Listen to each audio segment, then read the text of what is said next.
आपके रसूलपुर जाहिद गांव में चल रही सियापति राम सेवा ट्रस्ट के तत्वाधान में 9 दिवसीय राम कथा के आप और हम आज चतुर्थ दिन के रूप में यहाँ पर एकत्रित हुए हैं। यहाँ पर बैठी सभी मेरी माताएं, बहनें, पिता तुल्य बुजुर्ग, नौजवान साथी, नन्हे मुन्ने प्यारे प्यारे बच्चे और ये हमारी बाल मंडली, एक बार व्यासपीठ से सभी को जय सीताराम, जय सीताराम, जय सीताराम। आप बड़े भाग्यशाली हैं। यदि छोटा सा कीर्तन भी कराना होता है तो फोन करने पड़ते हैं कि ढोलक वाले को बुलाओ, हारमोनियम वाले को बुलाओ, साउंड वाले को बुलाओ। इससे बड़ा सौभाग्य क्या होगा कि आपने किसी के पास ना फोन घुमाया, ना योजना बनाई और आपके गांव में अचानक मेरे ठाकुर का वास हो गया।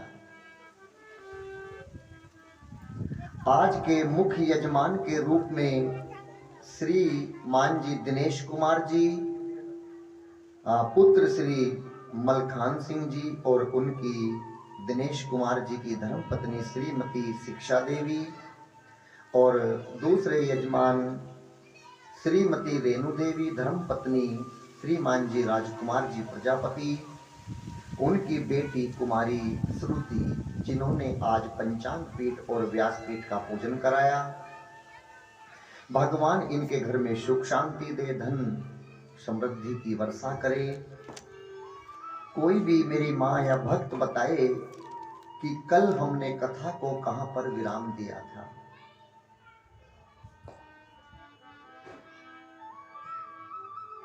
किसी को याद है? हाँ, मेरी माँ ने बताया कि कल भगवान ने सुबाहु को मारा और उसके बाद में मारीच को बिना फर का बाण मारा और मारीच 100 योजन दूर जाकर पड़ा। उसी समय भगवान विश्वामित्र जी के आश्रम में विश्राम कर रहे थे। तभी वहां पर मिथिला से 2 दूत आए। किसके दूत? श्री जनक जी के दूत। और उन्होंने आकर विश्वामित्र जी के चरणों में दंडवत प्रणाम किया। विश्वामित्र जी ने पूछा कि आप कहां से आए हैं? दूत ने सब बताया कि हम मिथिला से महाराज जनक जी ने भेजे हैं। उनकी एक बेटी है जिसका नाम है सीता। उन्होंने ये प्रतिज्ञा की है कि जब कोई इस शंकर भगवान के धनुष को तोड़ेगा, जो भी कोई तोड़ेगा, मैं अपनी बेटी का विवाह उसी के साथ करूंगा। और ये कहने के बाद दूत वापस चले गए और विश्वामित्र जी ने राम जी से कहा कि राम, तुमने एक यज्ञ तो पूर्ण कर दिया। कौन सा यज्ञ? कि तुमने सब राक्षसों को मार दिया। अब तुम्हें एक यज्ञ और पूर्ण करना है। कौन सा यज्ञ? धनुष यज्ञ। राम जी ने कहा कि गुरुजी, आपने तो केवल ये कहा था कि बस केवल राक्षसों को मारना है, अब ये धनुष यज्ञ कहां से आया? और ये बात चल ही रही थी। बाबा कहते हैं, धनुष जागे सुनी रघुकुल नाथा, धनुष जागे सुनी रघुकुल नाथा, हरसी चले मुनि बर के साथा, हरसी चले मुनि बर के साथा, आश्रम एक दीख मग माही, आश्रम एक दीख मग माही, मग मृग जीव जंतु तेहना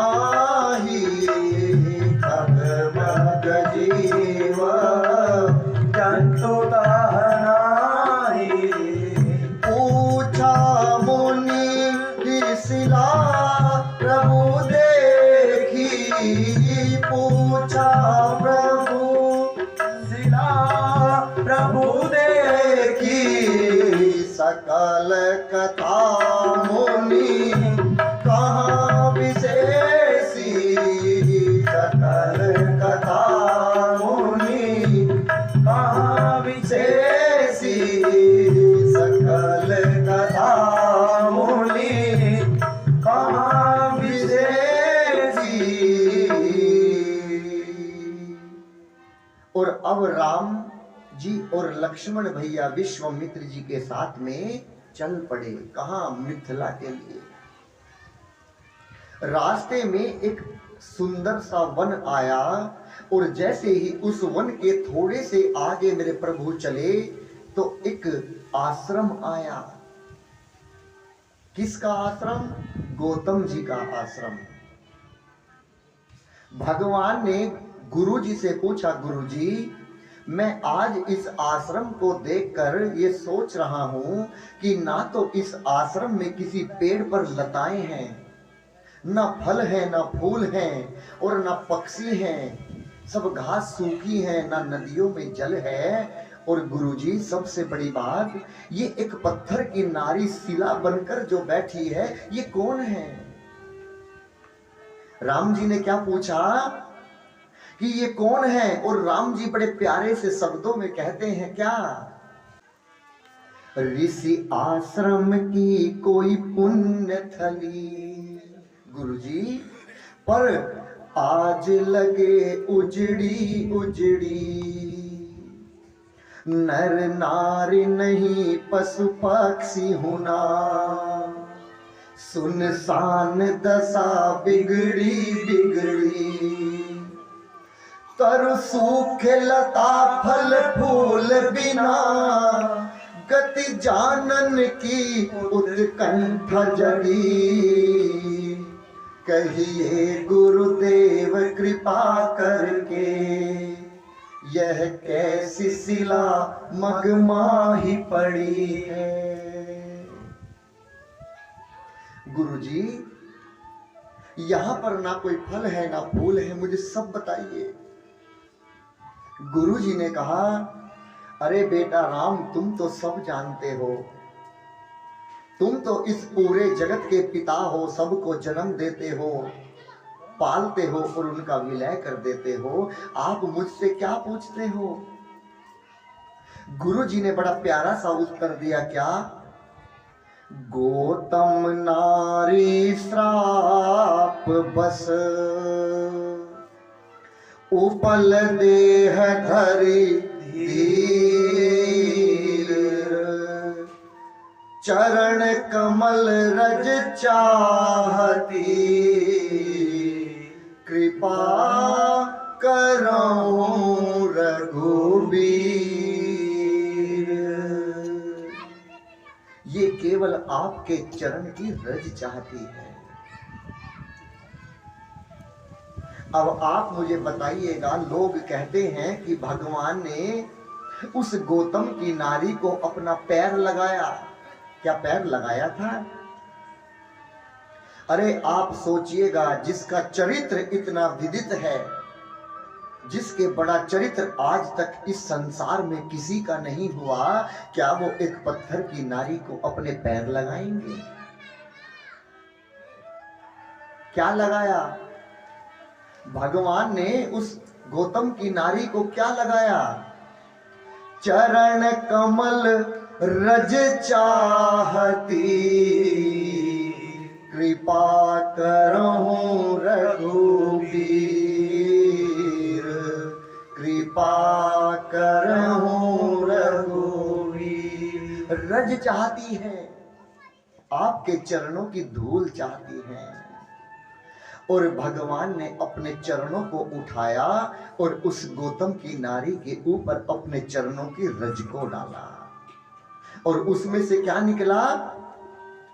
पर सत पद पावन, शोक न सावन, प्रगट भई तप पुंज सही, देखत रघुनायक जन सुखदायक सन्मुख होई कल चोर रही अति प्रेम अधीरा उलट शरीरा मुख नहीं आवहि चरण रही अति रंग बड़ भागी चरण हिलागी जुगल नयन जलधार बही पर सत पद पावन लोग नसावन प्रकट बही तप पूंज सही। और जैसे ही भगवान ने अपनी रज को डाला, उस गौतम की नारी पत्थर में से स्त्री गौतम की नारी उत्पन्न हो गई। गौतम की नारी उठी और उठकर भगवान के चरणों में लेट पड़ी।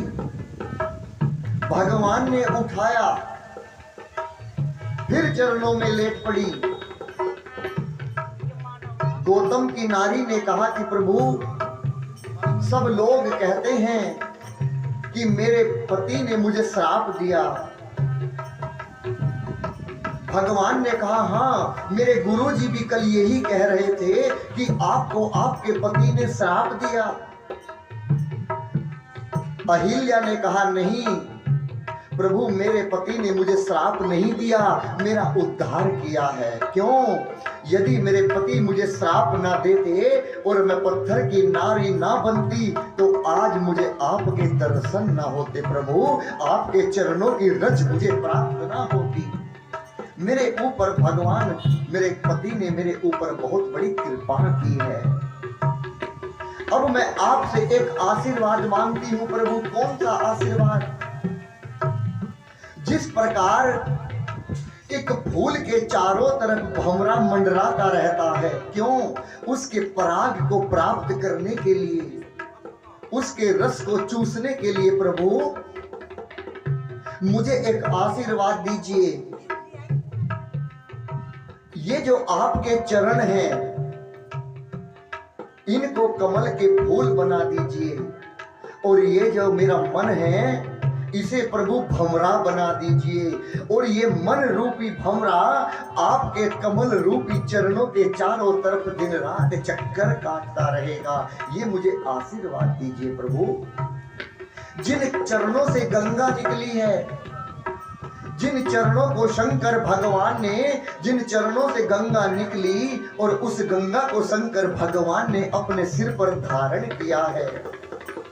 आपके चरणों को ब्रह्मा जी भी पूजते हैं, ऋषि मुनि संत, यहाँ तक कि पूरा संसार आपके चरणों का दर्शन का प्यासा है।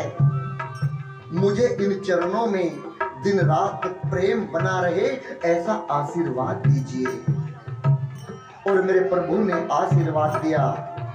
बाबा कहते हैं, एही भांति सिधारी गौतम नारी पार पार हरि चरण परी जो अति मन भावा सोवर पावा के पति लोक आनंद भरी। एही भांति सिधारी गौतम नारी बार बार हरि चरण पड़ी जो अति मन भावा सोवर पावा के पति लोक आनंद भरी। और भगवान ने गौतम की नारी को आशीर्वाद दिया और उन्हें गौतम जी के लोक में भेज दिया।